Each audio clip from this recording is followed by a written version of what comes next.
Hello, Secret Origin sports fans. We're back at the sports desk, and by we, of course, I mean Joe.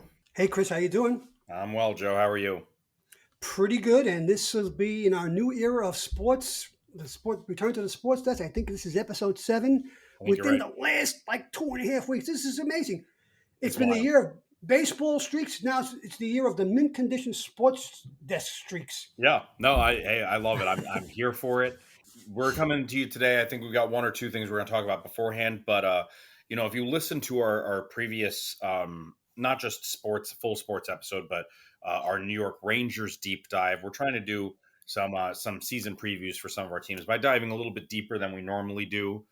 If you're an avid fan of the team, we may not be sharing anything that you don't already know. If you're not, this is a good way to get introduced. Try and keep everything accessible. Agree, disagree, tag us on Oh yeah. Facebook and Instagram. But yeah, we want to engage. But yeah, so we're going to do a deep dive into my primary team, the New Jersey Devils. So this is our 2025 New Jersey Devils season preview. But before we get into that, Joe, you started to bring up something before we were on the air here, so to speak. Yeah, it just hit me within the last few minutes, Chris. Before we get into your preseason prognostications, that's easy for me to say, of the New York Jersey Devils, and I just wanted to say something. And this is really not aimed at non-hockey fans, but aimed at WFAN here in New York. And for those of you who are family who live in the New York area, and if you're a sports fan, I think you know what I'm talking about here. And Chris, correct me if I'm wrong, but the metropolitan area, of which is the five boroughs, Suffolk and Nassau, northern New Jersey, southern Connecticut. I believe this is the only place in the country that has three hockey teams, right? Three professional hockey teams. Am I wrong about that? The Rangers, the Islanders, and the Jersey Devils. I think you're right. I'd really have to noodle on it. You might, well, you know what you might do. I guess it depends. Because L.A. Well, let's uh, see. you've got LA, you've got two, right? You've got Right here. you've got the Ducks and you got the Kings. I would say if you're really thinking about that, you're probably thinking about maybe. I don't know how far the Canadiens are, but you've got the Canadiens, the Maple Leafs, and the Sabres. Okay. That not necessarily within the same distance, but you consider a cluster.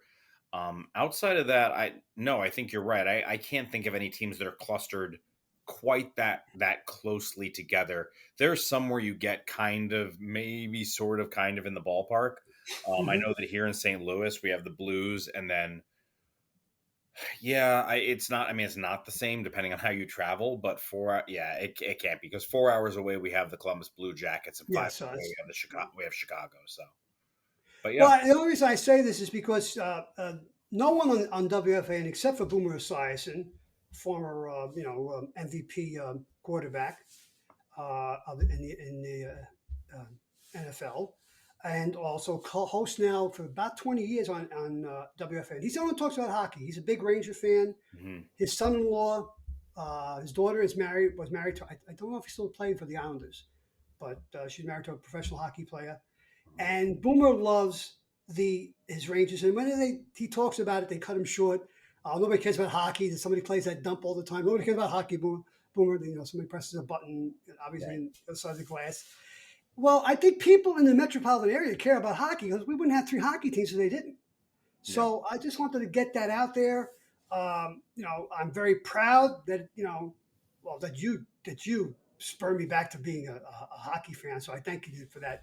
no, You reignited my passion for this game, and I'm proud that where I live has three hockey teams. And so I just wanted to get that out there. And so if anybody from FAN is listening, right, they you all know, do. so They're so all big fans.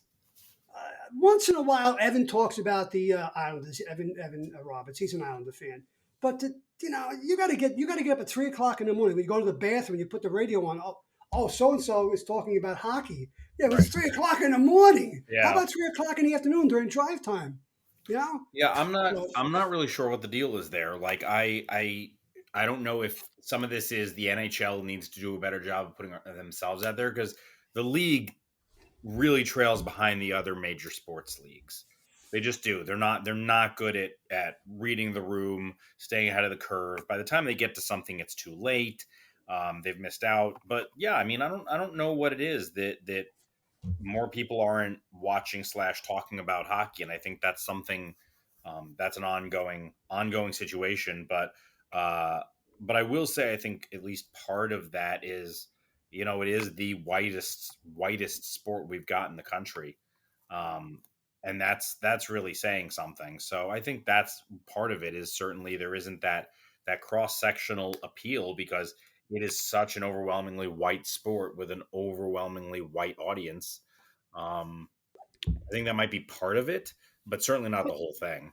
No, it's probably a small part, but yeah, it's and marketing is always the case with a lot of these sports. You said it's number four.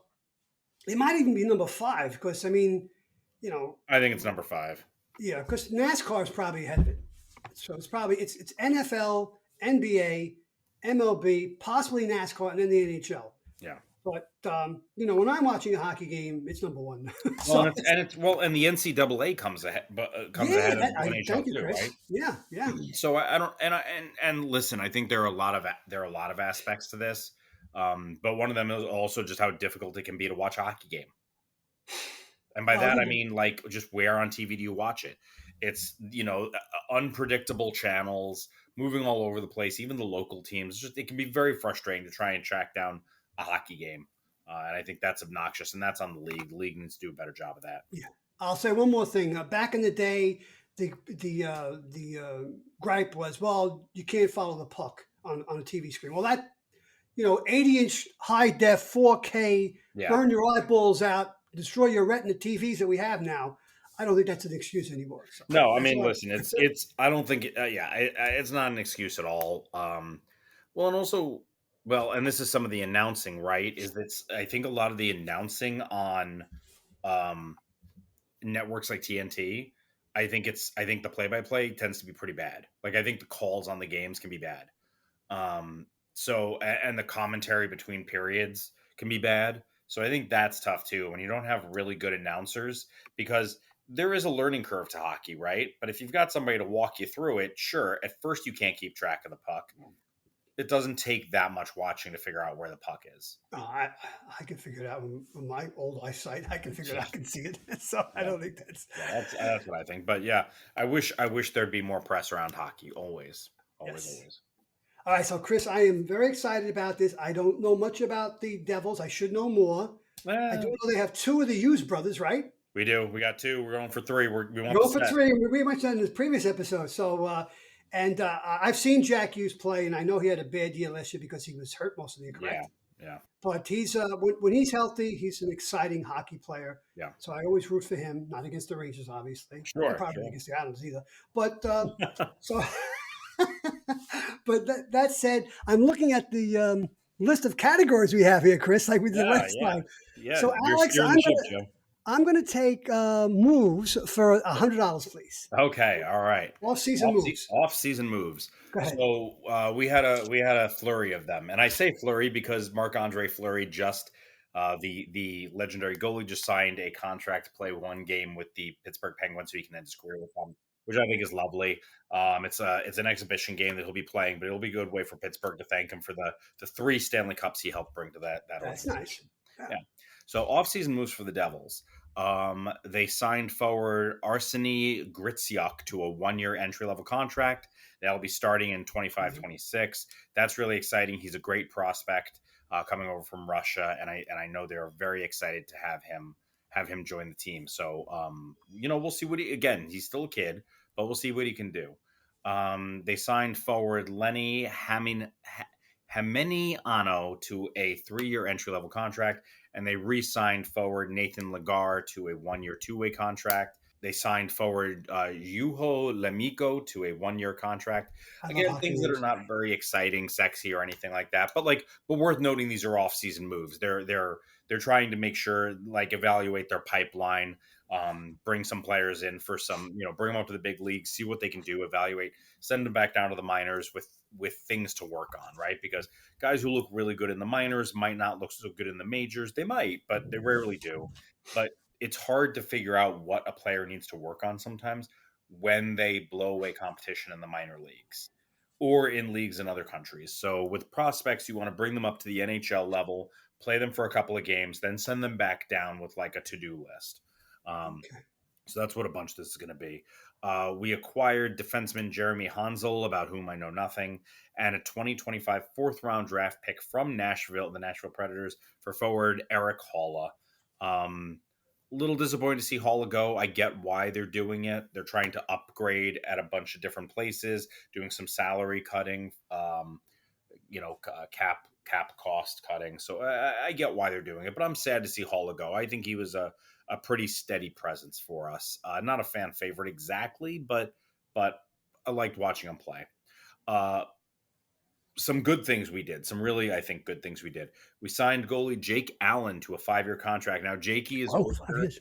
I'm sorry. 5 years. Wow, that's Yeah.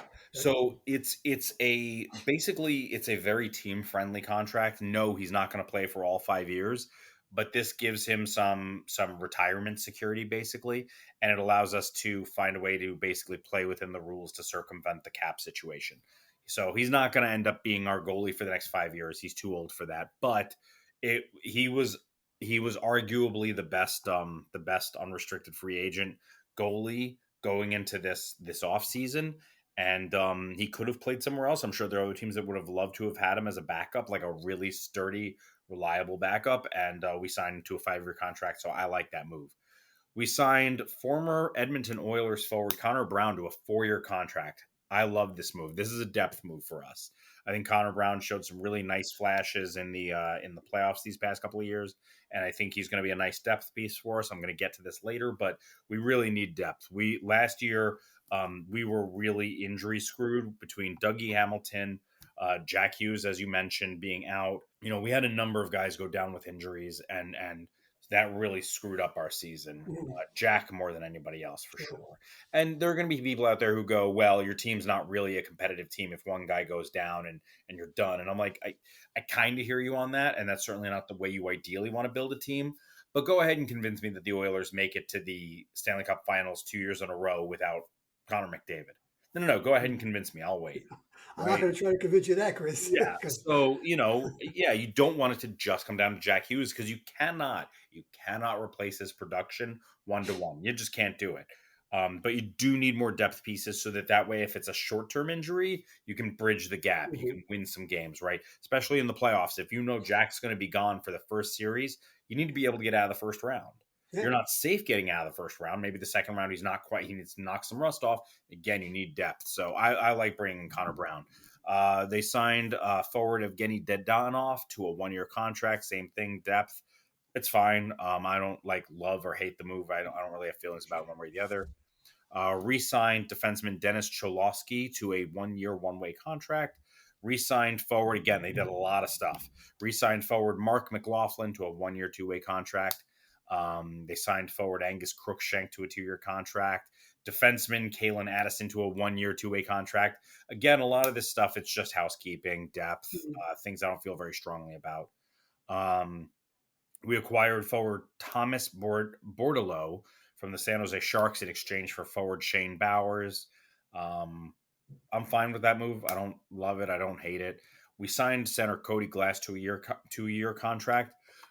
I like that. Cody Glass is a depth center, so I don't think there's anything special about him, but I think it's been hard for teams to find depth centers. And the fact that they liked Cody Glass's play enough that we brought Glass in at the trade deadline last season. I think the fact that they brought him in, they signed him to a 2-year contract says, okay, we like the depth he brings our team. We like what he's showing. So yeah, let's keep him. And I'm fine with that. So those were our big off-season moves. The biggest thing we have is Luke Hughes. Luke. Hughes is a restricted free agent. He's going to be he's becoming he's a restricted free agent, and that's a big deal. We really want to get him signed to an extension before the start of the season, right? Um, we want him back. It sounds like, and a lot of this is obviously me going based off of what I've read and what I've heard. The Devils are happy with either a 2 to 3 year bridge contract or they want to sign him to term. What they really want is want to sign him to an 8-year term contract. Um, he has countered with 5 years. He wants 5 years because that will mean his contract ends the same time Jack Hughes' contract ends. Oh. Now, this all gets super interesting and complicated. I think I'm hopeful it'll just get resolved. But here's the deal. Quinn Hughes over in Vancouver, he is with the Vancouver Canucks. He is the captain of the Vancouver Canucks. He is a star defenseman, contending for the Norris Trophy. Like he is the real deal. Quinn Hughes is a phenomenal defensive player, and he is going to be a free agent pretty soon here. In 2 years, his contract is up. And so there's a lot of talk about whether or not he's going to stick around. And he has said that he'd like to at some point play with his brothers. Hmm. So, Vancouver took a big step back last year, and there's no guarantee they're going to move forward. And Quinn wants to win. It's not just money to him. He wants to win the Stanley Cup. And this is a guy who could lead you to a Stanley Cup. Mark my words, and I'm not the first one to say it. This is not an original take, but Quinn Hughes can take you to a Stanley Cup championship. He can lead you to the promised land if you surround him with the team he needs.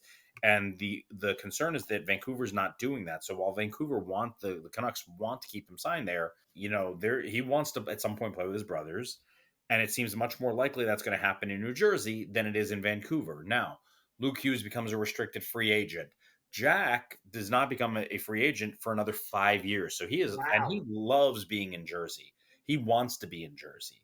So there's no real reason to believe he's going to leave the Devils before the end of his contract. And even then, he'll probably, I think he will probably stick around, especially if he has a reason to stick around beyond, chasing a championship, which is playing with his brothers. So the thought is Quinn Hughes comes to New Jersey, or all three players leave their respective teams and go to some Other team. undetermined, yet to be determined team, right? So Yeah. the thought is that Luke Hughes. So anyway, basically, with the camps and everything that are happening right now, there were interviews with Jack and Quinn Hughes because Jack has said, "I want to play with Quinn unequivocally. I want to play with Quinn," and Quinn has sort of had to downplay it and say, "Well, yeah, I want to play with him too. What else is he supposed to say?" Right? Jack is kind of the brash one of the group who's willing to put it out there, and they're brothers. They talk. So the thought is that the Vancouver Canucks will end up having to trade Quinn Hughes rather than risk him becoming a free agent. They'll have to trade him by this deadline or next, especially if the team is playing subpar hockey. If they don't look like they're headed towards the playoffs, they will probably cut bait with Quinn Hughes and try and get what they can for him while they can. Luke Hughes will probably sign a deal. It's not going to be a 5-year deal because that's not what the Devils want, but they will probably be able to get him to sign to term, but for more money than they were willing to offer him originally, unless the brothers work out their own deal where it's like, yeah, Quinn is probably going to be coming to New Jersey and Luke will take less money to stay in New Jersey to play with him. And then they're all agreed they're going to stay in Jersey, blah, blah, blah, blah, blah. Right. Give them So a family discount. Yeah. right, exactly on a family discount because if we knew that Matthew Kachuk was going to go to Ottawa or we knew that Mm. Brady Kachuk was going to go down to Florida, I guarantee you that one or both of those guys would take a family discount to play Probably. together, Yeah. right? Because they loved, and America loved having them on the same team for the Four Nations. Oh, I love the two. Those two Right. guys. Yeah. They were great. They were So, great. I think that's where we're looking at with the Hughes brothers. I think all three of them want to play on the same team. So that's really Huh. the big story. So that's I hope that that comes to that's fruition. that's all our off-season moves. Okay. I have one question. You Yeah, mentioned some youngsters at the beginning. Names I can't. I tried to write it. I couldn't even spell their names. that's But okay. how what is the mechanism to find talent in other countries? I Scouting. mean, Scouts. scouting. So It's you do. scouting. So it's scouting, but unlike in baseball. Well, baseball does. Well, yeah, that's true. Baseball has. Yeah. So hockey and baseball is such global sports. I guess you have to send people to pretty far places to Yeah. find these guys. Yeah. Yeah. Yeah. Okay. And the other thing too is that you don't need to. I think the difference between hockey and baseball is that in other countries you have professional or semi-pro leagues like for Mm. hockey, right? So you already have infrastructure in those other countries for developing hockey players. and then funneling them into the NHL. So the scouts don't have to necessarily discover players. They just need to be able to report back to the team, yeah, this guy is as advertised. Yeah, that guy's on their radar, and they Right, report back to because you. yeah, Okay, all right, put them on the radar, but you okay. don't have to go into the the burbs and find these players and find them at random hockey rinks. They're already playing hockey at pro, semi-pro, or amateur levels, and you're what you're really doing. My understanding, and this is a limited understanding, but my limited understanding is that you're building relationships with other leagues and other coaches and others, because then those coaches will reach out to you. You build a relationship with a coach as a scout, and that coach is going to reach out to you and be like, dude, you got to see this guy that I got, this young guy, Gritsuk. I cannot tell you enough good things about him. All right, I'll come see him. Yeah, I'm telling you, he's the real deal, right? So you already have that infrastructure in other countries that makes it that there's a system in place. MLB for years has had some players from the land down under Australia. Are there any Mm-hmm. Australian hockey players? Mm-hmm. So we got one of them, Nathan Walker, on the St. Louis Okay. Blues. He's actually one of the fan favorites. Oh, cool. So yeah, Nathan Walker, who's also he's Australian and British, which are both rarities in the NHL. Yeah, I I was to don't say. know, but I think Nathan Walker may be one of two Australian players in the NHL right now. Okay. There's only two that I know of in professional bowling. Oh yeah, So, yeah, well, there's the greatest bowler of all, arguably of all time, Jason Belmonte, and there's Sam Cooley, also is from Australia. So okay, yeah, yeah. and he's pretty I damn good too. Yeah. So when I Google it, Nathan Walker is the only one who comes. Let's see. Here we go. Active Australian NHL players 2024 to 2025. And there are Australian prospects, it looks like. Yeah, Nathan Walker is the only one Okay. last season. Yeah. I thought there was one more, but I am mistaken. I'm So, sure there'll be yeah. more coming, forthcoming. That's Yeah. cool. All right. Do Yeah. you want me to pick another category, Alex? Oh, let's do it. Those are off-season moves. uh, What you got? let's see. Future cap space. Cap. Yeah. The whole cap The space whole cap. Okay. scenario. So Yeah. current cap space available is 6,131,000. So we've got 6.13 million available right now. That room was primarily, and you'd say, well, why do you have so much cap room for this season? Primarily left to sign Luke Hughes to an extension. Yeah. So Okay. we have a lot of cap room right now, but it's more or less spoken for. They're just trying to get a deal hammered out with Luke. And So according to his brother Jack, and admittedly this could be misleading, but Jack tends to be pretty straightforward. He'd probably say, "Oh, I don't know, we don't talk about that, or I can't share that," blah blah blah. But he said that Luke likes being in New Jersey and he wants to be in New Jersey. So I take that as word. Jack is confident that something will get worked out. So so am I. yeah, you can't lose a talent like Jack Hughes. You got to. I mean, it's just I not really going to work. like him. And then future cap space, we're anticipated to have 24 million in 26-27 and 62 million in 27-28, and that has to do with our upcoming unrestricted free agents and restricted free agents. Okay. All right. Injuries.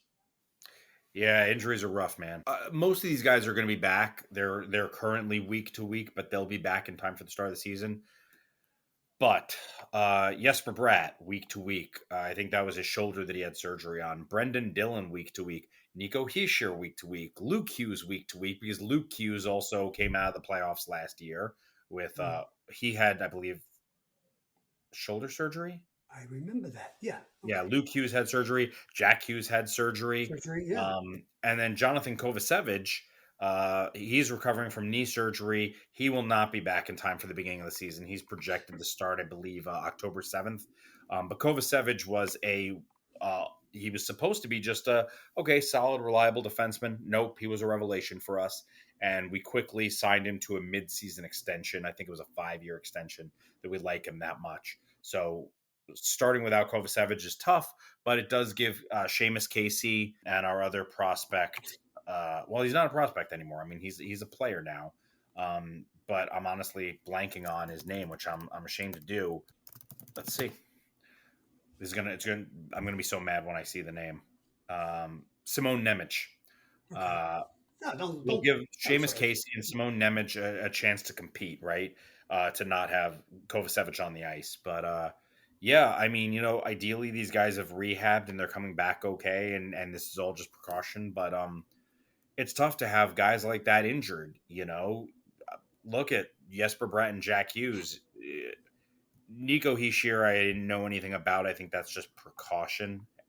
But Luke Hughes on defense, like you're talking about the core star players of our team, and that's really Mm. tough to deal with. But so really, the only injury we should be walking into the season with, fingers crossed, is Jonathan Kovacevic, still recovering from knee surgery. As far as I know, he's recovering according to schedule. Have they started preseason yet? Games? No, The nope, NHL? No. not till the Okay. end of September.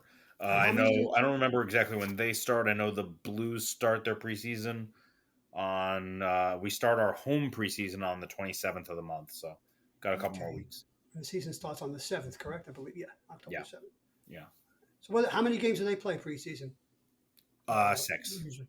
Okay. It'll be reduced to, I think it'll be reduced to four starting next season. Well, we talked about this on a previous episode about Right. preseason football, especially. I mean, Right. for the love of God, guys drop, left and right in the preseason football. Why are you playing 4 games? Play Right. two.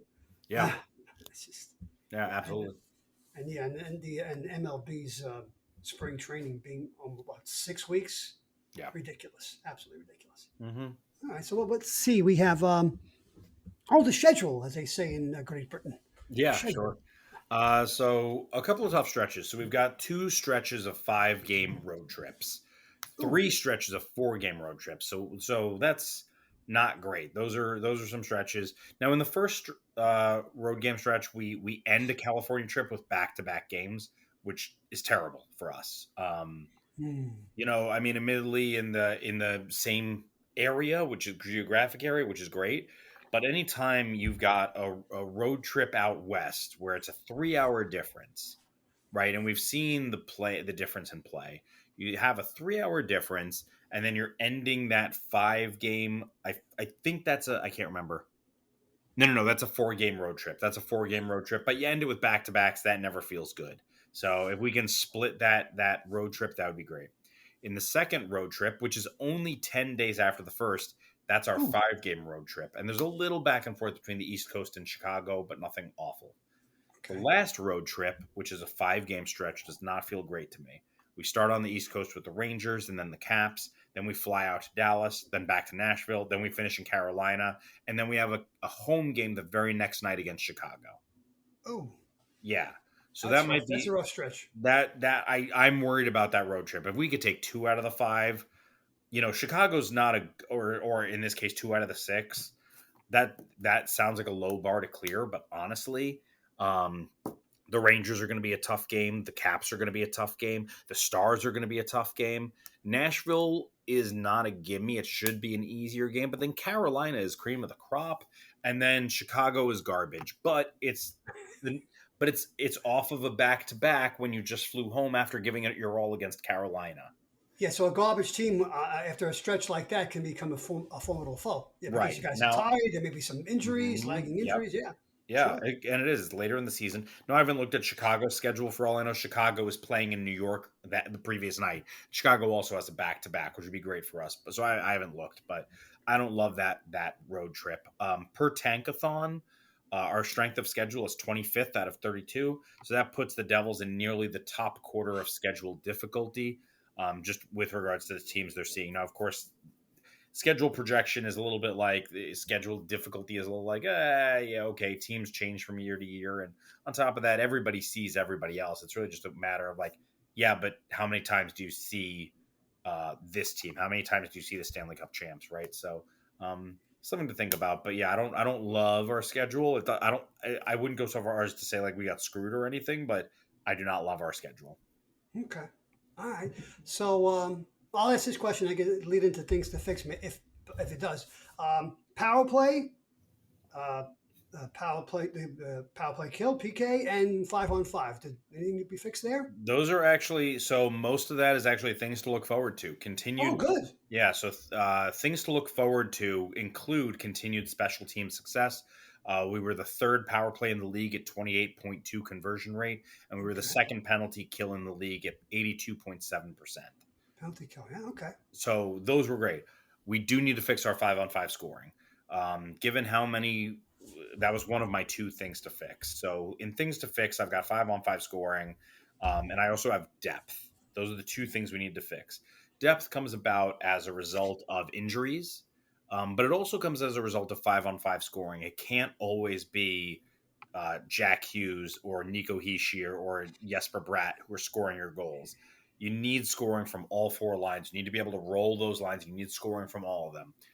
So the 5-on-5 scoring needs to be picked up because I love our special teams and that's great. And that can win you some games.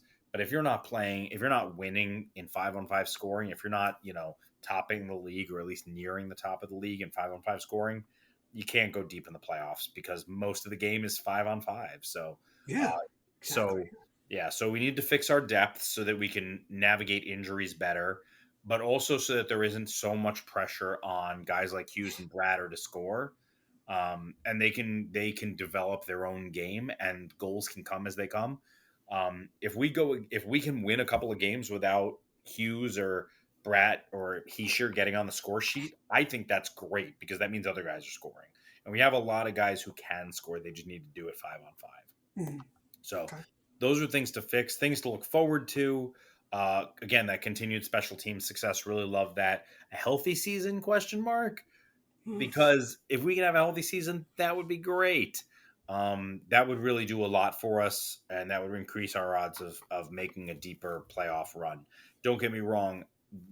We all wanted to see as Devils fans, and I think people who want to watch exciting hockey, the Devils do play exciting and fun hockey and fast hockey. The Devils are fast, and Yeah, that that's makes it. I always fear them when the Rangers play them Yeah, because they are just so quick. They just yeah, skate around like devils. they do. Yeah, they're fast, and so as a result, if they can stay healthy, I think that's something that we wanted to see a deeper run from them last season. So to get bounced in the first round was disappointing, not surprising. And I don't think it was disappointing from this team could have done better so much as we knew we were injury screwed. But also you need to be able to navigate that, right? Otherwise you're not a Sure. complete team. So healthy season question mark, but I really hope so. And then this is the second season under Sheldon Keefe. And Sheldon Keefe is a much different coach than Lindy Ruff and a much different coach than any of the coaches that most of these guys have had under the Devils. So hopefully now players know what is expected of them underneath Sheldon Keefe.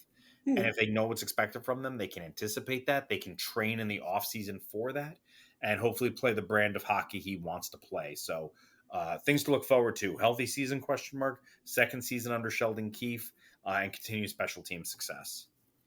Okay. Did we run all the categories No, on not the quite board? yet. Oh, one Oh, more what? thing to look forward to, though.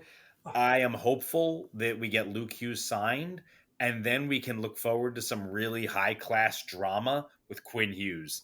oh, I'm yeah, because really, the way you set that up earlier, yeah. I mean, if you I'm do that, then you got this whole side story going on beside the season with the right, play on the right. on the rink, And if and we can, that's and I gotta tell you, Devils fans were excited to bring in Timo Meyer. We were excited to bring, and we were excited to bring in Jacob Markstrom. But that will be nothing compared to the excitement of the possibility of bringing in Quinn Hughes.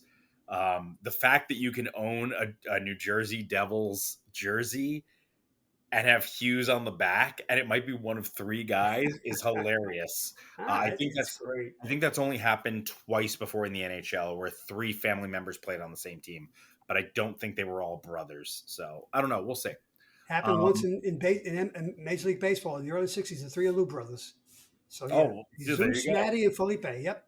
For one season they played in the outfield for the San Francisco Giants. Yep. Wild, love it. Yeah, it's great. So we've only got one category left, and that is upcoming UFAs and RFAs. Oh, yeah. Okay. Go ahead. So upcoming UFAs, Evgeny Dadonov, he's a right wing, he's a winger, becomes a UFA at age 37. I don't think unless he has a really good season, I don't think we see him back. We maybe sign him to a 1 year contract. Yuho Lamiko is a center left winger, becomes an unrestricted free agent at age 30. We'll see what he brings this season. I think Hmm. they're trying to see if he's a depth piece, basically. Paul Cotter, left winger, becomes a restricted free agent at age 26. Paul Cotter has been a really nice addition from Vegas. I think it'll depend on how his season goes and what our cap space looks like, but I don't think we want to say goodbye to Cotter. I think he gives us a nice spark. His physicality is great. He's got a nice scoring touch. Thomas Bordelot becomes a restricted free agent at age 24. He's a center left winger. He's a He's depth piece. So we'll see. Simone Nemec, defenseman, becomes a restricted free agent at age 22.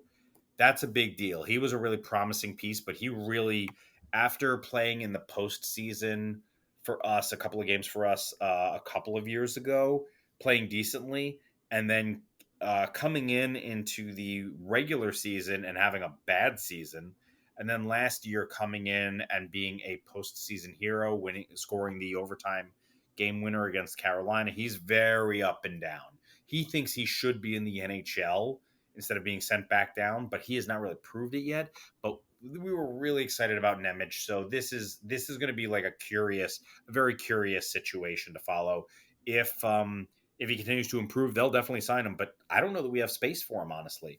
And if they think they might be leaning towards Quinn Hughes, then I don't think we'll get a chance to trade Nemec before he just becomes an RFA and walks. But we'll see. Jacob Markstrom, our goalie, becomes an unrestricted free agent at age 36. That'll be 36. something to watch. I don't have a lot of thoughts on. Well, I have thoughts on that, but it'll be another 10 minutes of talking. So I'm gonna move on from that for now. But I Okay. will say that in goal is going to be worth watching. What kind of year does Markstrom have? Because I think they're going to try and re-sign him, but I don't know if he's going to want to stick around. I think he will for a short-term deal, but he's already 36, so we'll see how this season goes for Markstrom.